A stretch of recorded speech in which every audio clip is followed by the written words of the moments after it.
अस्सलाम वालेकुम दोस्तों, मैं हूं फारूक मलिक और आप देख रहे हैं हमारे यूट्यूब चैनल सियासतनामा। पेश खिदमत है आज की वीडियो। दोस्तों, हाफिज हमदुल्लाह कहते हैं एक ऐसे शख्स के साथ मुज़ाकरात नहीं हो सकते जो आयन शिकन हो, जिसके ऊपर सोशल मीडिया सार्फिन ने अपना रद्द-ए-अमल दिया है। सारा अली कहते हैं और ऐसे शख्स के साथ तो बिल्कुल नहीं हो सकते जो ज़मीर फरोश हो जैसे हमदुल्ला। सफदर भट्टी लिखते हैं आयन तो गुनाहगार इंसान का बना हुआ है, जो अल्लाह के दीन की शिकनी करता है उससे बड़ा मुर्तद और मरदूद हो ही नहीं सकता। अब्दुल्ला सलाम लिखते हैं जब तौहीन रिसालत, तौहीन मजहब और तौहीन इस्लाम के साथ बात कर सकते हो तो आयन शिकन के साथ बात क्यों नहीं कर सकते? क्या मुशर्रफ ने आयन पासदारी की थी इसलिए उनके काफिले में शामिल हुए थे? सियासत करो, मुनाफकत मत करो। सलमान कहते हैं चलते हैं दबे पाँव कि कोई जाग न जाए, गुलामी के असीरों की फकत यही अदा है, होती नहीं जो कौम हक बात पे यकजा, इस कौम के हुक्मरान ही फकत उसकी सजा है। बिशर खान कहते हैं ये लानती उलमा जो इस्लाम का लिबादा ओढ़े हुए हैं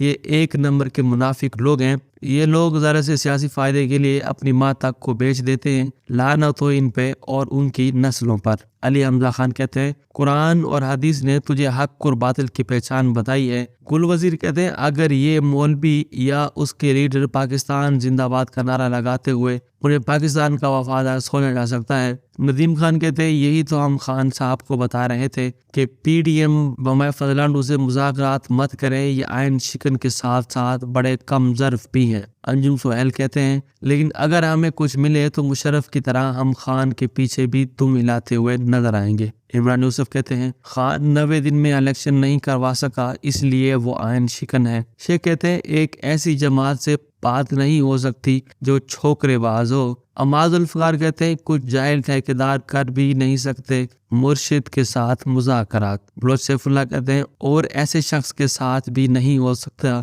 जो कहने को तो दाढ़ी सुन्नत रसूल की तरह रखे लेकिन पैरवी अबू जहल की करे।